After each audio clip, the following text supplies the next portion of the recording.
Occupational English Test, Practice Test 2. This test has 3 parts. In each part, you'll hear a number of different extracts. At the start of each extract, you'll hear this sound. You'll have time to read the questions before you hear each extract, and you'll hear each extract once only. Complete your answers as you listen. At the end of the test, you'll have 2 minutes to check your answers. Part A. In this part of the test, you'll hear 2 different extracts. In each extract, a health professional is talking to a patient. For questions 1 to 24, complete the notes with the information you hear. Now look at the notes for extract 1.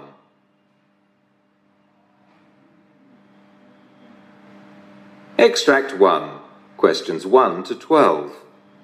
You hear a gastroenterologist talking to a patient called Martin Rush. For questions 1 to 12, complete the notes with a word or short phrase. You now have 30 seconds to look at the notes.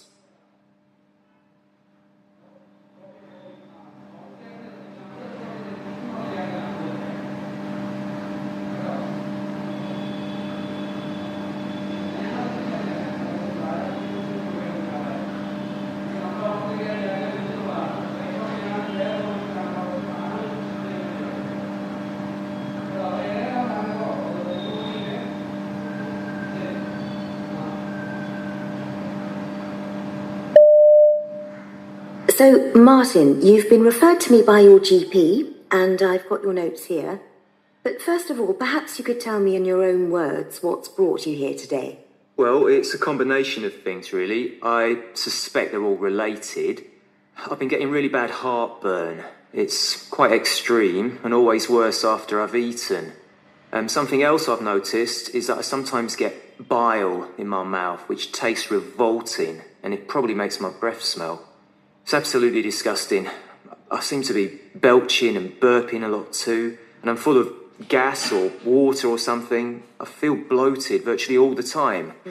On top of that, it often hurts when I'm swallowing. Something's not right, and it doesn't seem to be improving or going away. Quite the opposite. I can't get comfortable when I'm lying down, so it's affecting my sleep too. Any other symptoms, like diarrhea or sickness? No, nothing like that. And have you been taking anything? Well, I popped down to the local pharmacy and they gave me an antacid, so I've been taking that. I'm trying to eat more fruits and vegetables. I've also made a really big effort to cut down on my alcohol consumption. I don't really know if that's going to help or not. And I find that going for a walk after dinner helps. That way I don't feel quite so bad when I go to bed. Well, it sounds like you've done the right thing in coming to see me. You do seem quite concerned. Well, I am worried. I mean, what if it's an ulcer or something? I would absolutely hate that. I can't stand the thought of not being able to eat properly. I love going out to eat in restaurants, and that would be the end of that, wouldn't it? Not only that, but I don't want to lose a lot of weight and get thin.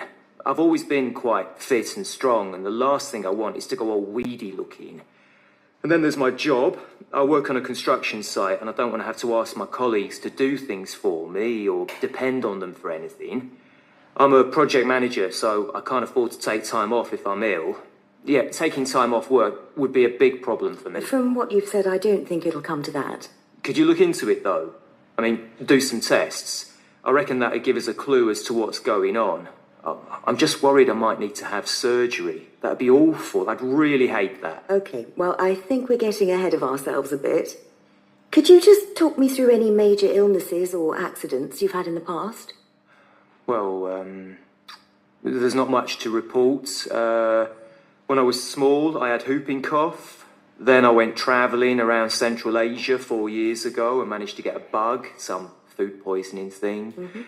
And the only other thing was last year I was helping my friend move house. I slipped a disc. I felt my back go when we were picking up a heavy sofa. Right.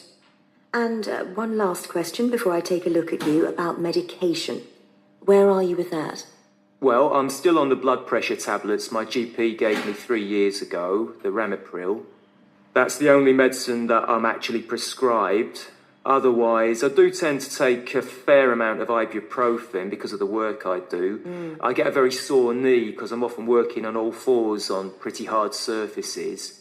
That's about it as far as medication's concerned, though. Okay. Well, thank you for all that background. That's really useful. What we need to do now is...